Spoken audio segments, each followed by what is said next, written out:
Sumainyo.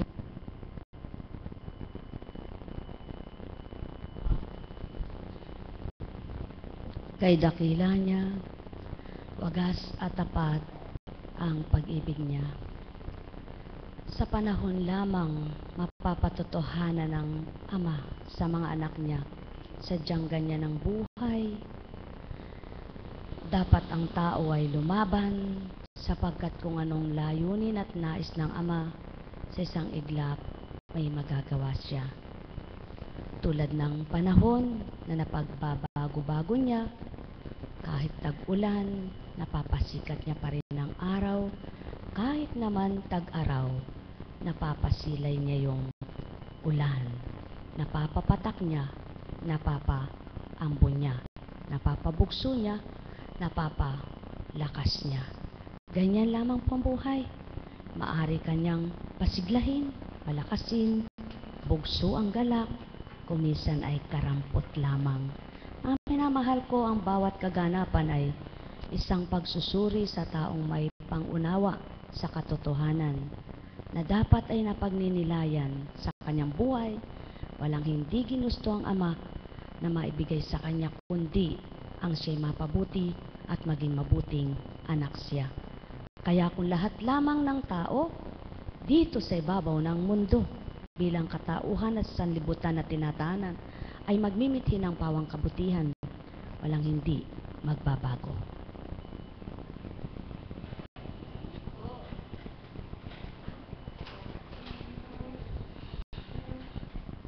Buhay nga po ba ang Diyos? Dahil buhay ang Diyos,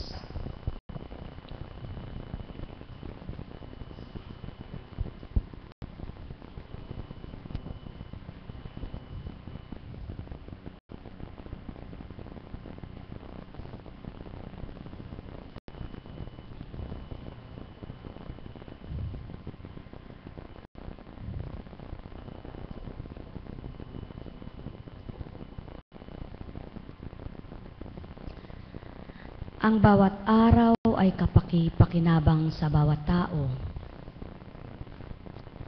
Sapagkat nga ang tao ay iba't iba ang kagustuhan, iba't iba ang hilig, iba't iba ang pangarap. Nagkakaiba-iba sa gayon ang tao. Subalit, kung lahat lang ng tao sa pangarap, sa kagustuhan, ay iisang gumugusto sa larangan ng kabanalan, mayroon pa kayang taong masama? Wala po, ano? Kung lahat lang ng tao ay naaaliw sa kalooban ng Ama at gumugusto sa mabuting gawa niya, wala pong taong magpapasama sa kapwa niya at magiging masamang gawa sa kapwa niya. Buhay po ba ang Diyos? Kaya lahat ng nagmimiting magpakabuti, may hinahanap sila. Hindi pagkain ng tiyan, hindi kabusugang tiyan, kundi pagkain ng kaluluwa at kabusugan ng kaluluwa. Ano kaya yaon? Mga banal na salita na nagbibigay buhay, sigla sa pananampalataya, sa pananalig sa Ama, upang masumpungan niya kung papaano ang pamamaraan niya sa buhay na pahiram ng Ama sa kanya. Kaya lamang sa laksang bilang ng tao na pinangalat ng Ama sa buong daigdig upang kalatanan at punuin ang kalupaan, sa laksang bilang na yan, hindi lahat ay nagmimiti ng pawang makabubuti sa kapwa niya. May gumugusto't nagmimiting makabuti sa kapwa niya, subalit hindi lahat na laksang bilang ay gayon ang pagmimiti kasama ang kapwa niya. Kalakip sa sarili niyang pangarap ay kapwa niya, at sa pangarap ay kasama rin ang bumuhay sa kanya. Sapagkat kung hindi sa bumuhay sa kanya, walang taong mangangarap. Kung wala ang Ama, walang taong may magandang kinabukasan. na nakamtan. May mayaman, may katamtaman at mahirap. Kaya sa makatwid, kung ang tao'y nakatuon sa pangunawa sa katotohanan at ang tao'y may pangunawa sa katotohanan, wala ngang sadyang taong magiging masama na sa paghahangad ng marami, hindi na kanyang kabangyaman ginagalaw pa. Sa paghahangad na humigit pa doon sa kanyang dapat ay nasa kanya na, nagkakaroon pa ng pagnanasa sa iba. Mga mahal, at yan po ang katotohanan. Kung lahat lang ng tao ang tunay na susi at kaparaanan para hindi magkaroon ng salang pag-iisip, makagawa ng higit na hindi nararapat at ikapagpapahamak niya kaluluwa at katawan, malamang humigit sa katotohanan, ang tao ay may liwanag sa buhay. Ang pagkatakot lang naman po, mga minamahal ko, ang pinakahigit na dapat lamang sa tao, ang pagkatakot sa bumuhay sa Kanya. Kapag nagkaroon siya ng takot sa bumuhay sa Kanya, magagawa niya na yung dapat niyang gawin bilang anak niya. Na walang pinagkaiba sa isang tao na bubuhay pag may paggalang sa kanyang ina't ama. Di po ba hahangarin niya yung makasiya-siya sa pananaw ng kanyang magulang ang gagawin niya? Yung makakagalak sa kanyang magulang ang gagawin niya? Sa makatwid, ikaw na magulang dito sa lupa, nagmimithi kang sa anak mo'y masyahan ka, at yung anak mo naman nagmimiting maaliw magalak kang ina niya't ama. Ganon din ang ama. Nais niyang siya'y maaliw at magalak ng lahat ng anak niya. Kaya't siya ang mga nagpapakatotoo, natatalikdan ang sarili at ang hinahangad ay wala ng iba, kundi ang atas ay masunod at makatalima sa pinag-aatas sa Kanya.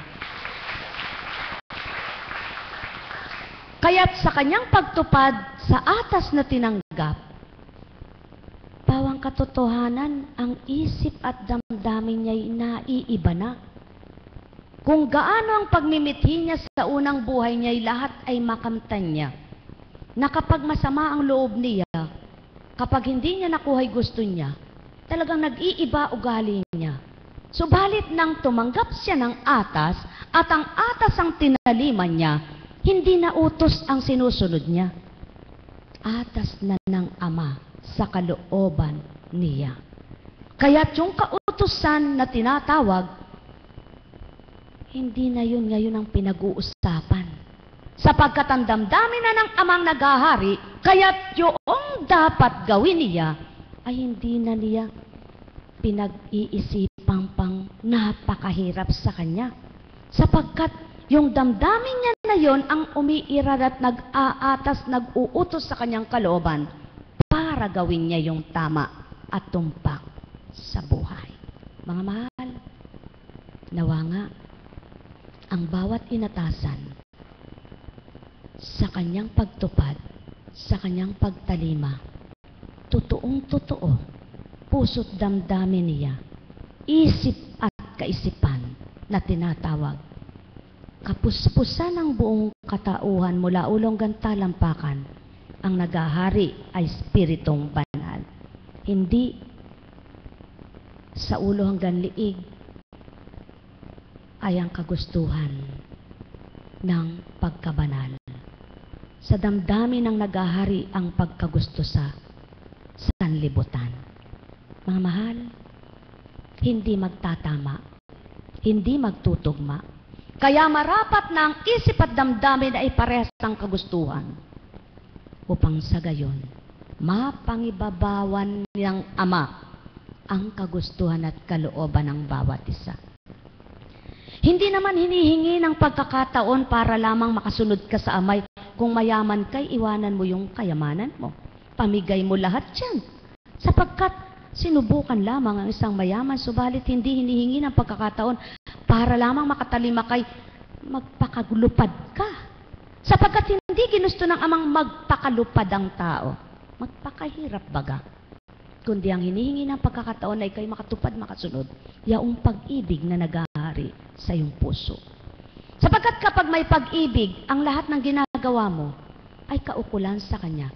Kaya pagsisilbihan mo ng tapat ang kapwa mo at nakapaghahandog ka ng totoo na hindi doon sa sinusukat mo ang kakayahan ng kapwa mo. Hindi doon sa sinusukat mo yung binibigay mo sa kapwa mo. Binibilang mo, kinukwenta mo, baka natatangay na ipuhunan mo. Kundi, ibinibigay mo ng buong kagalakan at katapatan sapagkat umaasa ka ng bawat ibinigay mo sa mabutit ginawa mong para sa iyo at para sa ama mo.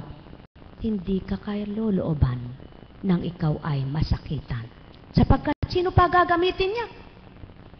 Sino pa ang gagawa sa pawang mabutit, magbibigay ng kabutihan sa kapwa niya kung lahat ng gumagawa ng mabuti ay napapahamak lamang?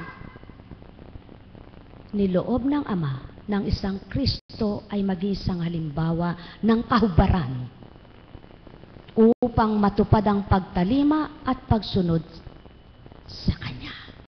Isang tunay at tapat na halimbawa. Subalit, pinakita rin ang katapatan at isang halimbawa na pagkatapos ng Diyos sa hilahil at hirap, kalwalhatian at buhay na walang hanggan.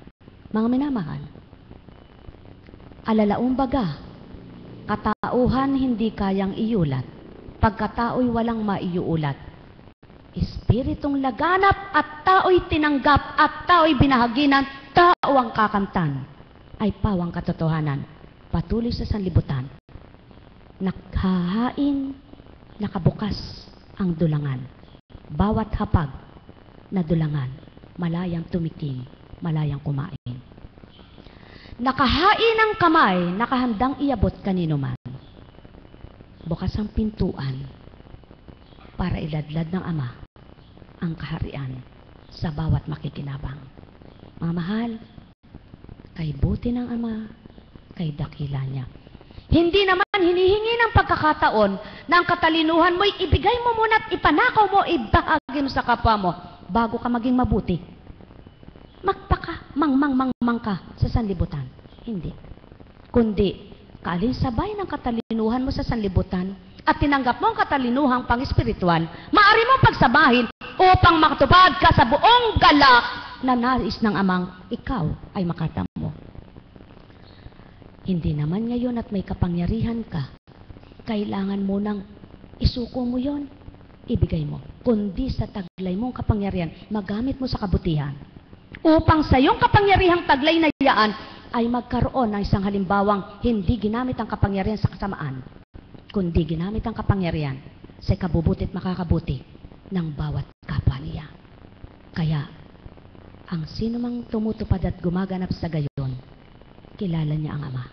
Nakita niya ang katotohanan, kaya't kalugod-lugod siya sa pananaw ng Ama.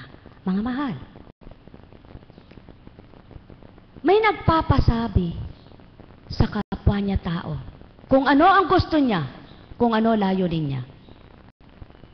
At kapag ginusto ng kapwa niya, doon sa patid ng kapwa niya ay sumusunod, tumutugon siya.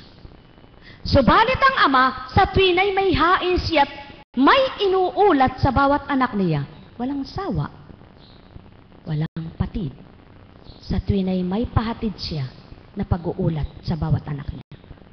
Kaya lamang, lahat ng anak niyang inuulatan, pinasasabihan, pinaaabutan, hindi lahat ay makatugon sa kanyang panawagan.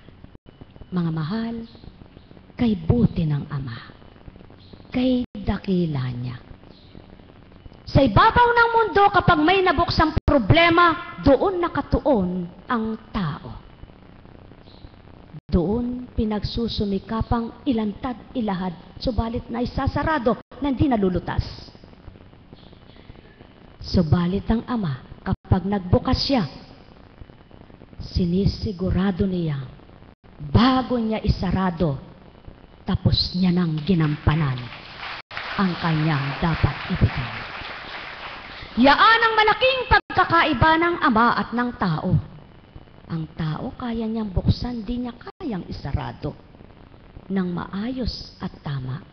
Ang Ama, ang sinarado niya ay kaya niyang buksan at ang binuksan niya ay kaya niyang isarado. Ganon ang Ama. Di siya katulad ng tao. Kaya napakalaki ng pagkakaiba ng tao at ng Ama.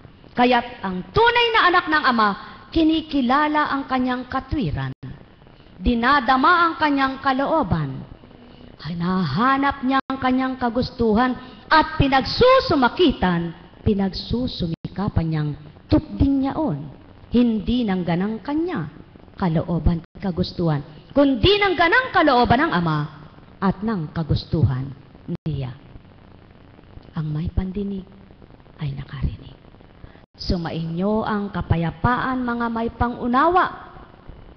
Kayo'y patuloy na lumawak at humaba ang pangunawa. Kayong mga walapat di makaabot sa katotohanan, humingi kayo sa Ama at kayo ay bibigyan niya.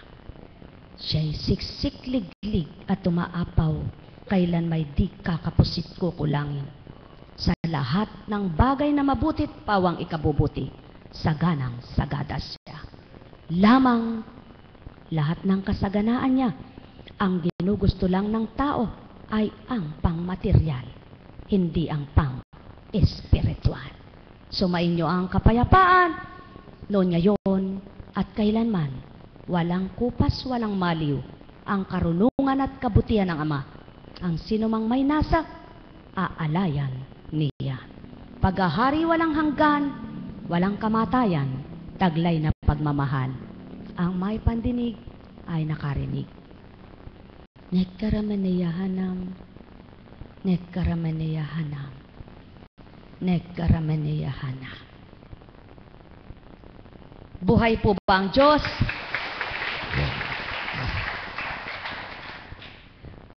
Kaya humango po tayo sa 1 Tesalonica.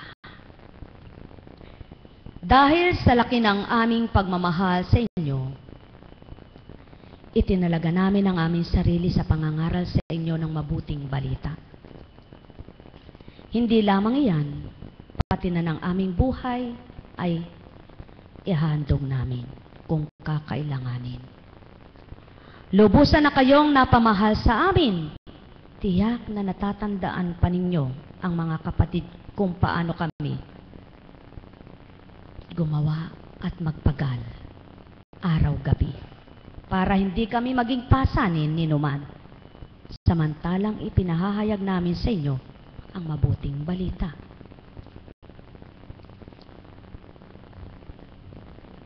Sa panahon na yaon, ang mga hinirang ng Kristo nagpatunay, nagpatotoo.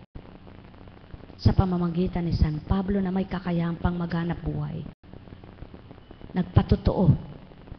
Subalit, ang kanyang ganang katauhan ay hindi niya ipinalalim ang kahangaran niya sa sanlibutan, kundi ang pagnanasa niya na ang Espiritu ng Amang mangibabaw sa kabilaman ng kanyang ginagampanan araw-araw, hindi pinalamang ang pansalibutan, pinangbabaw niya ang San Espiritu na sa kanya'y tinanggap.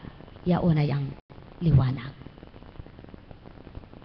Kaya nga, kung lahat lang ng may tinanggap, ang pinangingibabaw ay ang tinanggap, at hindi ang pagnanasa ng katauhan at laman, makapagtatagumpay na lahat.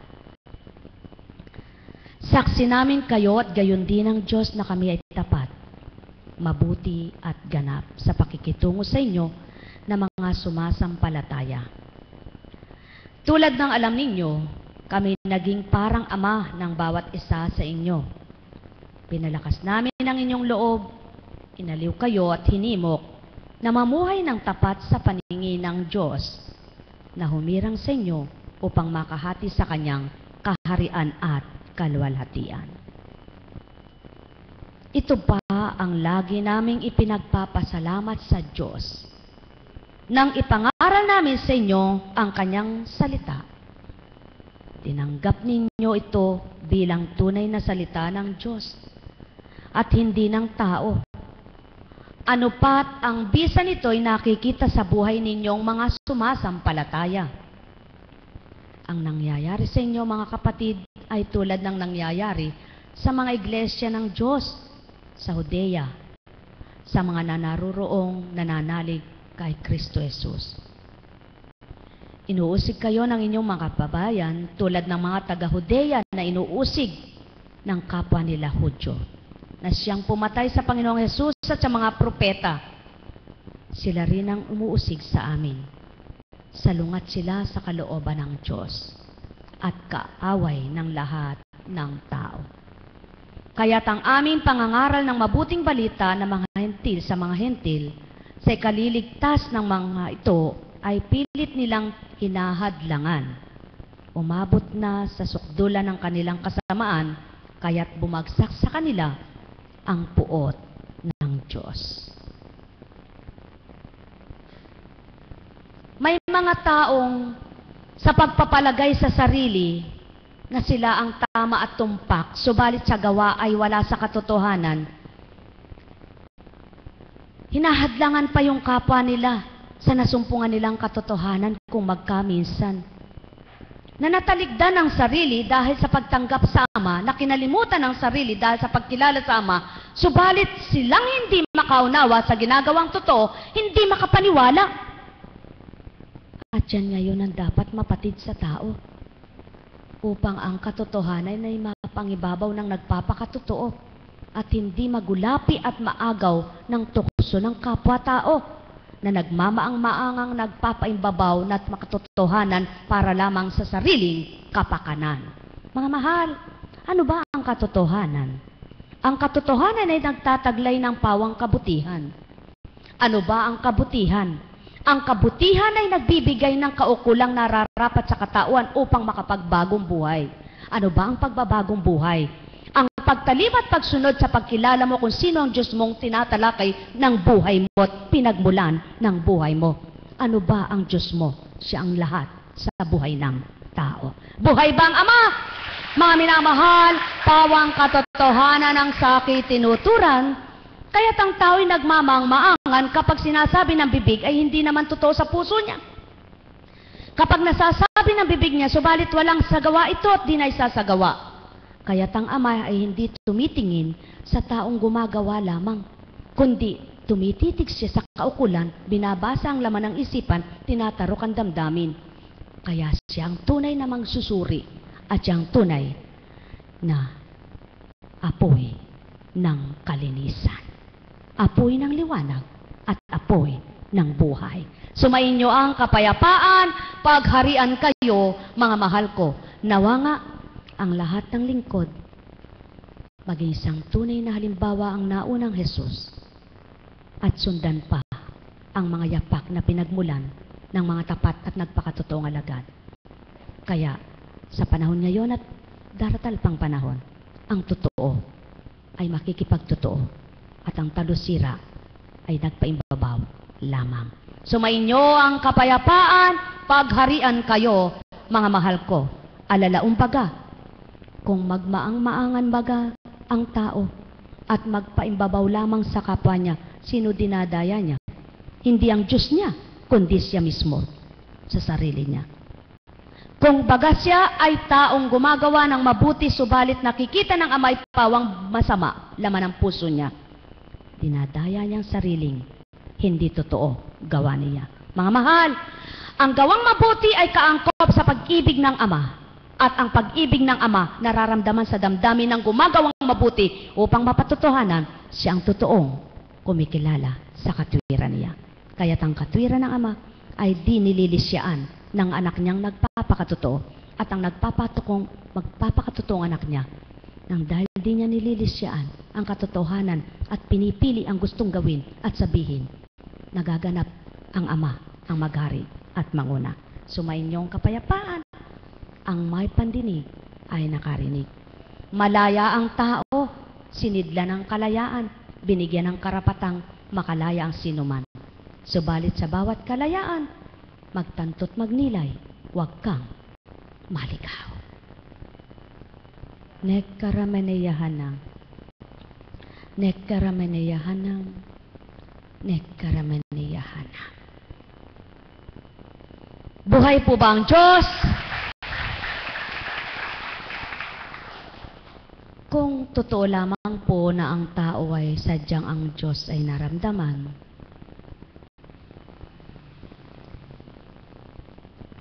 totoo nga palang ang masakit sa kapwa mo hindi mo mimitiing gawin. Totoo nga palang hindi mo na magagawa ang masakit sa kapwa mo at malawak ng pangunawa mo. Hindi makitid, hindi marupok, kundi malawak ng pangunawa mo. Kaya lamang, ang malawak pala ang pangunawa, laging hinihira ng kapwa niya para matuksot magkasala. Ang malawak ang pangunawa, laging sinasaktan ng kapwa niya. Subalit, sabi nga, saktan ka man ang damdamin ng kapwa mo, inapik ka man ang kapwa mo tao, sa lupa lamang yaan. Magsusumigaw ang impyerno na naghahain, nagnanasa ng kuhanin na yung isang masamang para sa kanya, at nagsusumigaw din ang kaharian ng Ama para sabihin niyang nakahain, nakahanda na ang para sa iyong gantimpala, anak ng Ama. Buhay ba ang Ama? Kaya kung magninilay ang tao, alin kaya ang dapat niyang piliin? Kaya, mga mahal, maliwanag na tinura ng Ama sa aba ninyo, mga eskriba at mga pariseyo, mga mapagpaimbabaw. Ibinibigay ninyo ang ikapo ng gulaying walang halaga. Oo nga naman, ano? Nung panahon po na yaon, ang ikapo ay bagay at may buhay. Subalit nang dumatalang Kristo, inalis na ang ikapo. Inalis niya na ang ikapo. Kusang loob na may pag-ibig ang ipinalit. Buhay ba ang Ama?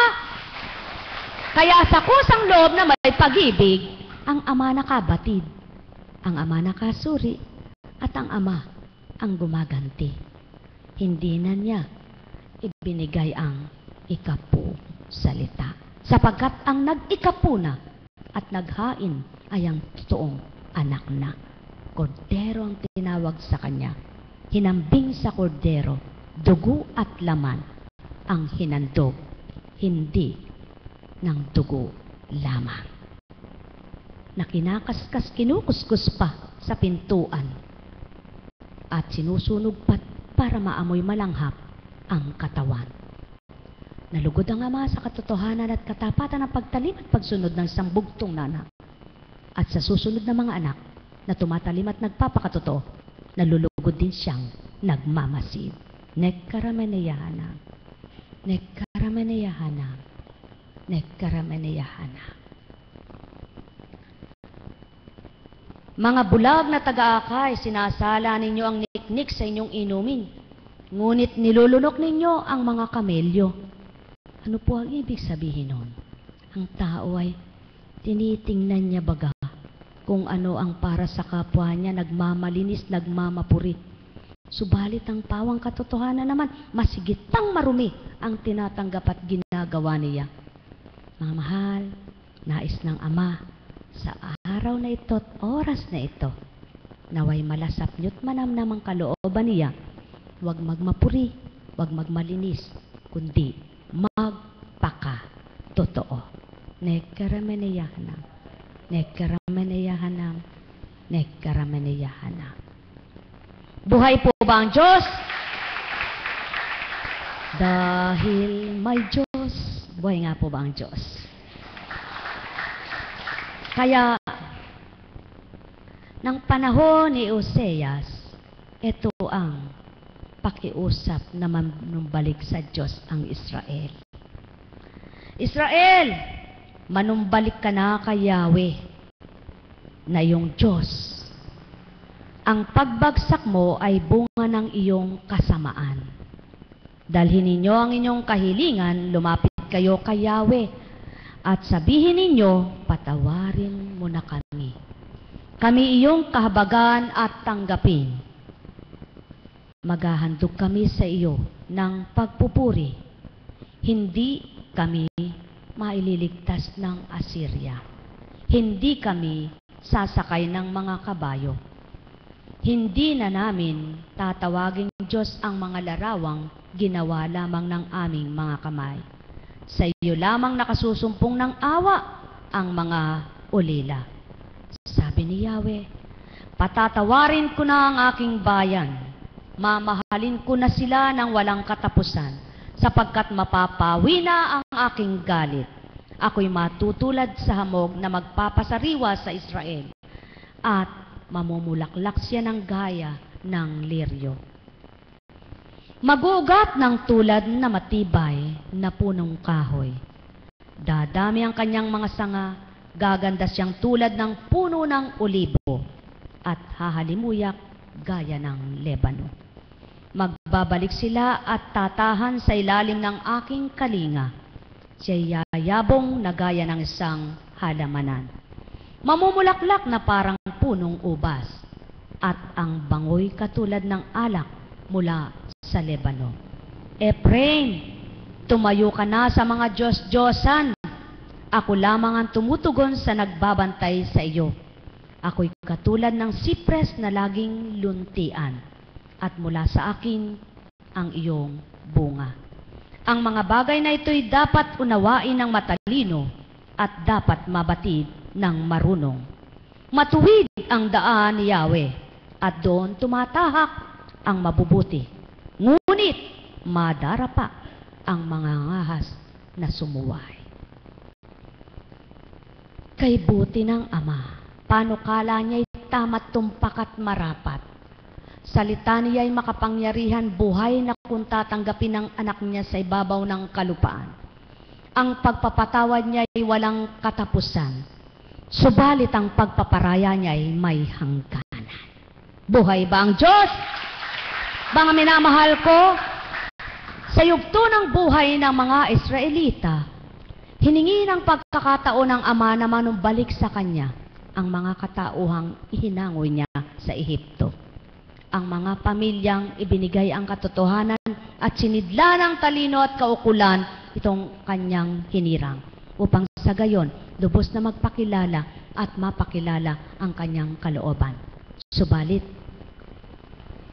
lahat ng hinirang, lahat ng nagpakahirang, lahat ng mga makatotohanan, nahirapan at nasaktan. Ilan kaya ang tapat at makatotohanan? Tulad noon, ngayon, at kailanman. Tulad ng isang tao na nagnanasang siya ay mapabuti, kaya gagawin niya ang kabutihan para sa Ama at kapwa niya.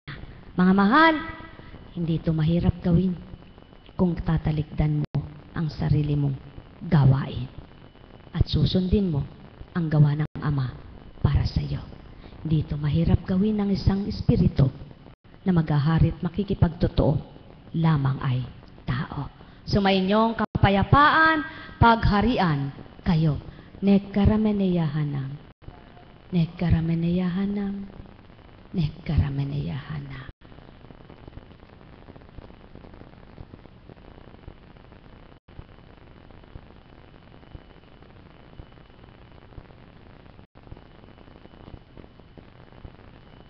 Buhay po ba ang Diyos? Napakabuti po ng Panginoon. Napakadakila niya. Isa lang pong halimbawa. Gaano mo man kamithi na pinagmimitian ng Diyos ay maghari sa iyo. Pag natuon ka sa iyong ginagawa at nalimutan mo, ano ang nagaganap? Nandun pa rin ba siya sa isip at damdamin mo? Kung di mo siya naiisip, at ang naisip mo kung ano yung ginagawa mo. Subalit nasubukan nyo na po ba yung kahit anong ginagawa mo ay nakatuon pa rin sa diwa mo yung kanyang salita at siya ay ninanamnam mo at pinakikiramdaman? Po, totoo po yan. Pwede palang kahit anong gawin mo ay siya pa rin ay nasa isip mo. Ano po? At naranasan nyo na po bang dahil siyang nasa isip nyo'y kay gaan ang inyong mga gawain? Naranasan nyo na po bang dahil siyang nararamdaman nyo, wala kayong nararamdamang pagod? Naranasan nyo na po bang dahil siyang nangingibabaw sa inyo, hindi kayo nababagot? Bakit po hindi gawing wag na siyang limutin at patuloy siyang damhin? Buhay po ba ang Diyos? Mga minamahal, naranasan nyo na po bang sa pagmimithi ninyong kayo'y magbago ay hinahata kayo ng kasamaan? Hinahata kayo ng tukso? Naranasan nyo na po ba kung paano nyo ito'y labanan? Kung naranasan nyo na po na ito'y kayang labanan, bakit di gawing patuloy na labanan? Buhay ba ang Diyos? Naranasan nyo na po bang habang ikaw ay nananalangin, may pumapasok na ibang panggulo at pang-agaw? Subalit niloob mo na paniigin mo, palawakin mo ang iyong pangunawang kung ano ang ama mong siyang nagpahiram ng buhay mo, siyang tinatala mong pilit na sinisiksik sa isip mo at nakapanaig ang mabuti na tuloy ang pagtulog mo ng sa kabutihan ng kapwa mo. Gayon po pala, di sa tuwing may umaagaw sa inyo, ay gawin ninyong labanan mo ng husto ng mangibabaw kung ano ang mabuting layunin ng Ama sa iyo. Buhay po ba ang Diyos? Mga minamahal, at kapag sa araw-araw ay gayon ang ginagawa mo, hindi ka banal sapagkat di pa magsasabing kapwa mo'y banal ka na at maging ang sarili mo, hindi mo masasabing banal ka na. Subalit, ang pinaghahari mo sa sarili mo at nangunguna sa sarili mo, nalulugod na nagmamasid sa iyo. Buhay po ba ang Diyos? Kaya, napakabuti ng Ama. May sayang po ba sa ginagawang kabutihan? Wala po. Subalit, sa masamang gawa, kayo po ba'y nasisiyahan kapag kayo nagkakasala? Hindi po ba parang ang hirap sa kalooban ninyo kung kayo'y nagkasala? Bakit kaya hindi limutin ang kasalanan? Buhay ba ang Diyos? Mga minamahal, napakabuti ng Ama. Sa simula ay mahirap sapagkat kakapaka-paka. Wala ka pang kaalaman, wala kang karunungan. Subalit ang simula ay maaring umusad pa ng higit sa iyong natututunan kung hindi mo kakalimutan ang iyong tinanggap na simulain sa kabutihan. Buhay po ba ang Diyos? Mga minamahal, walang ibinigay ang Ama na ngayon din ay puspos na. Walang pinahagina ng Ama na lahat ngayon din ay alam na. Subalit, ang kaloob na karampot ng Ama, habang nagluluwat, lumalagong parang halaman na sumusuhol, sumisibol ang sanga at nagsisibunga ang bawat sanga. Buhay ba ang Ama? Kaya mayroon bang sayang at may nawawala ba sa taong nagpakatotoo? Wala.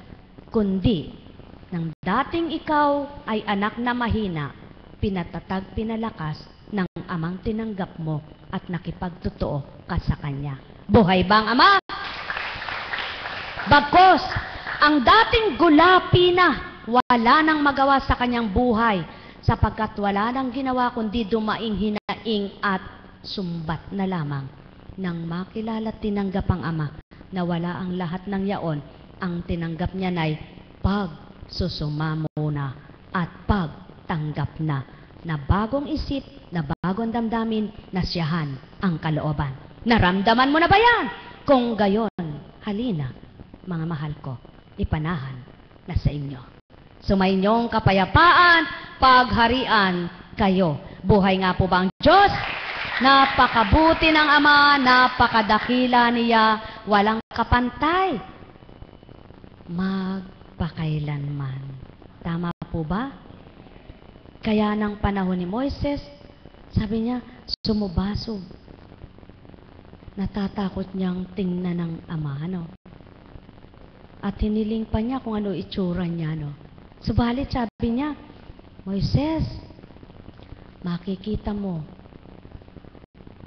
ang lahat, subalit ang aking mukha ay hindi. Bakit po kaya? Sapagkat ang Diyos ay liwanag. Wala siyang mukha na katulad ng tao. Subalit nakapangungusap at nakagagawa sapagkat ang Diyos ay apoy ng liwanag. Buhay ba ang Diyos? Mga mahal, kay buti ng Ama, kay dakila niya. Kaya kung alam mo at tinanggap mo na ang Diyos ng liwanag mo, mananalig kang kailanman hindi ka pababayaang igupo ng iyong alalahanin sa buhay. Igupo ng iyong karamdaman na walang laban.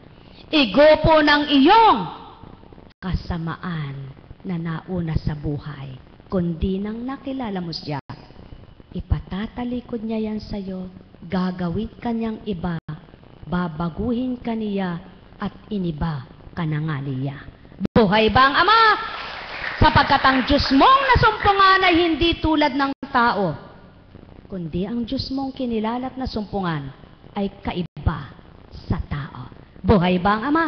Kaya mga mahal, sumainyo ang kapayapaan. Kaya ngayon, kapag ikaw ay mayroong maraming iniisip, hihiling ka ngayon sa Diyos mong nakilala, tinanggap at pinagahari.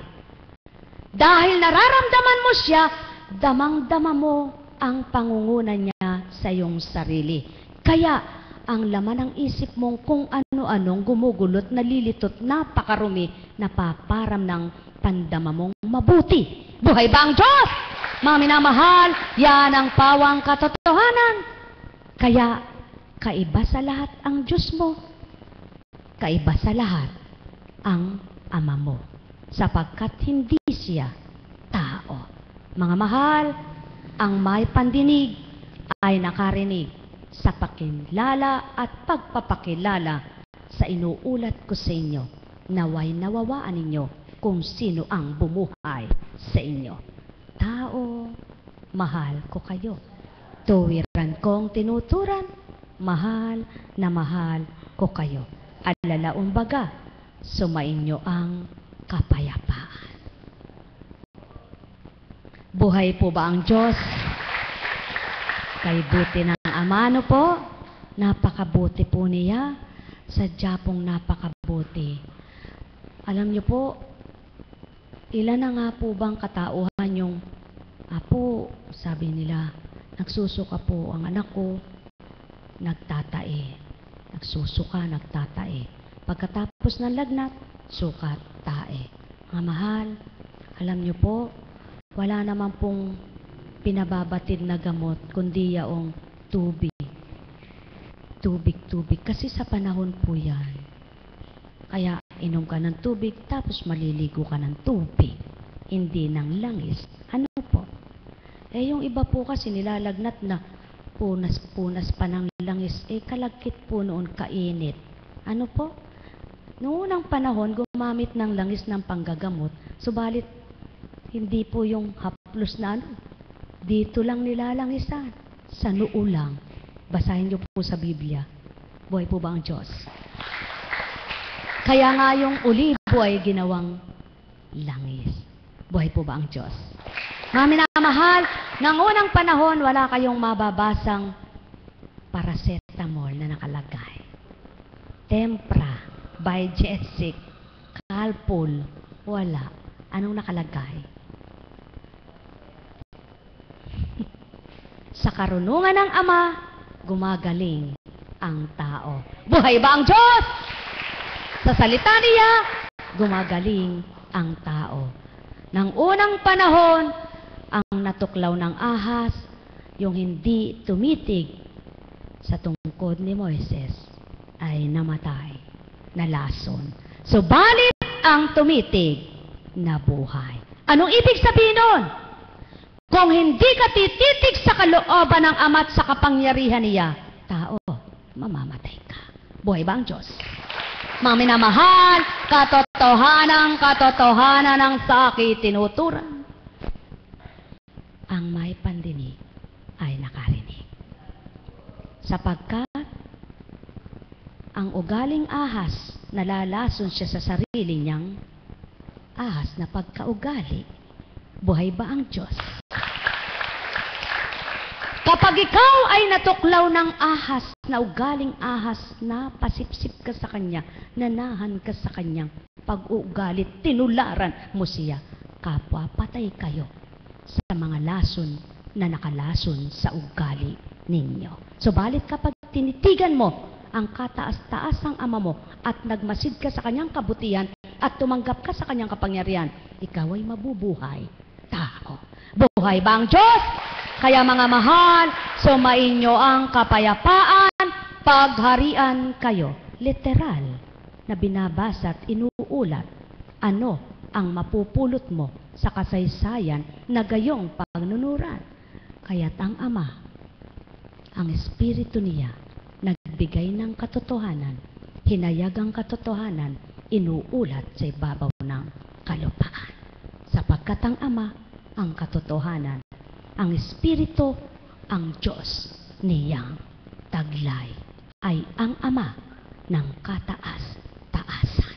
Sumainyo ang paghahari ng Ama, Anak at Espiritu Santo. Magsiliwanag ang mga pangunawa niyo. Buhay po ba ang Diyos? Kaya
buhe. Napakabuti po ng Panginoon, ano? Dahil mabuti po siya. Di po ba? Pag-aralan po ninyo. Pag nalulungkot kayo, kahit na wala kang sakit, parang ang bigat ng katawan mo. Tama po ba? Pag masaya ka, kahit na ikaw ay may sakit, di mo na alala, hindi mo nararamdaman. Buhay po ba ang Diyos? Kapag may iniisip ka, kahit walang mataas na presyon, sumasakit ang ulo mo, pag nasagad na yung kakaisip mo. Tama po ba? Bakit nga po kaya, ano? Napakahirap po talagang gamutin ang isip at saka kalooban, ano? Alam niyo po, wala namang makagagamot diyan eh. Hindi pwedeng gamutin niya ng kapsula. Hindi pwedeng gamutin niya ng oxygen. Hindi pwedeng gamutin niya ng tabletas. Hindi pwedeng gamutin niya ng mansanas. Hindi pwedeng gamutin niya ng baka. Lahat ng uri ng pagkain ay hindi pwedeng gamutin ng isip at damdamin para magliwanag at para bumuti ang kalooban. Sino po makagagamot noon? Sino ang gagamot niyon? Pa, ang tatanggapin mong maghahari sa iyong kalooban. Walang diliti ba kundi Diyos Ama, Diyos Anak, sa pamamagitan ng Diyos Espiritu. Naranasan nyo na po ba na nang pinagkatiwala nyo, ang lahat ng iniisip nyo ay nagliwanag ang isip mo, nawala ang pagkalito mo? Bakit po naman hindi na lang ganun ang ganun nang sa gayoy di ka nahihirapan? Buhay po ba ang Diyos? Napakahirap ito'y manahan at napakahirap ito ay maging lubos na manahan sa tao. Sapagkat kung sang iglap ay nakalimot ka, parang sandali lang, di mo namamalayan, lumalawak na pala ang puwang na naman. Buhay ba ang Diyos? Kaya ang kailangan ay lagi kang nagbabantay sa iyong ugali, nagsusuri sa iyong gawa. Hindi mo kinakalimutan na pagmasdan ang sarili mo, hindi sa salamin, kundi sa damdamin. Buhay ba ang Diyos? Kaya mga mahal, sumainyo ang kapayapaan, pagharian kayo. May bukas pa. May tutunguhan po kami eh. Baka po kami ay gabihin sa inyong buhay.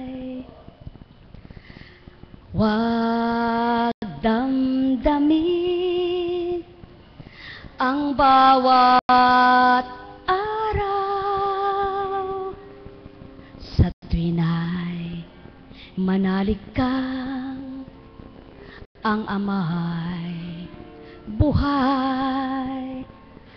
Sa iyo ay mayroong nakalaan.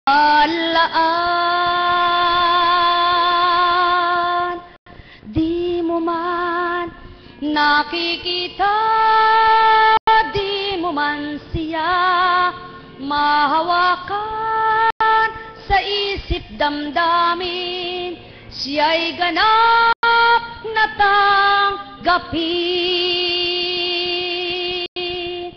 Mayroong siyang gagawin na di kayang gawin ng sinumang anak diyang may kapangyarihan.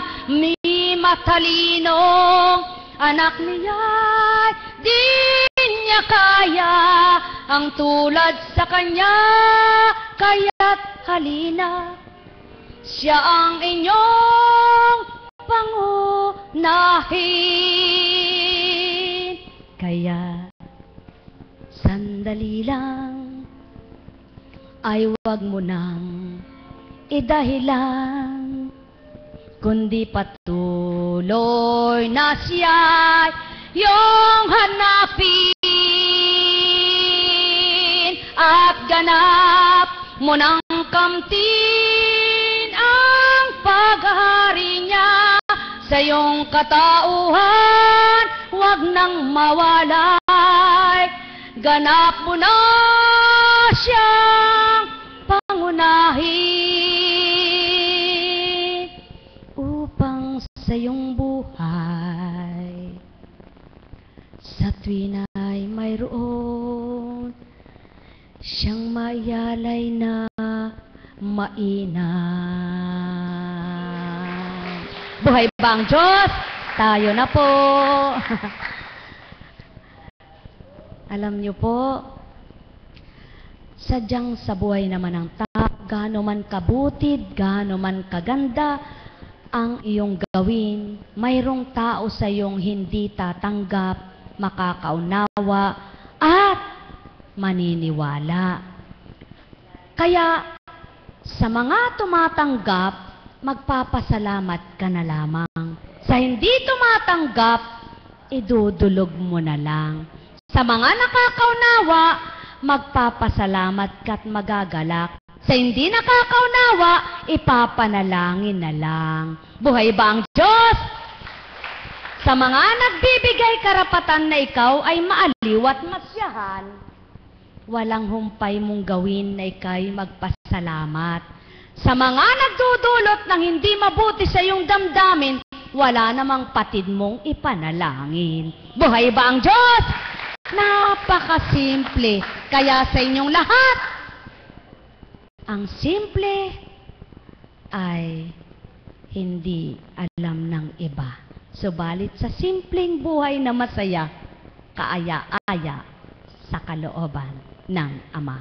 Kaya nga, pakatandaan po ninyo, hindi lamang sa tinapay nabubuhay ang nilalang. Subalit, anuman ang takbo ng buhay mo sa patuloy mong paglaban, pag-usad ng araw at pananalig, pananampalatayang may kalakip na gawa, di mo namamalayan, iniiba ang iyong kalalagayan. Tulad ng panahon na kayang paulanin, paarawin, paambunin, paulanin ng buhos at patak-patak lamang. Magandang umaga po sa inyong lahat, mga mahal.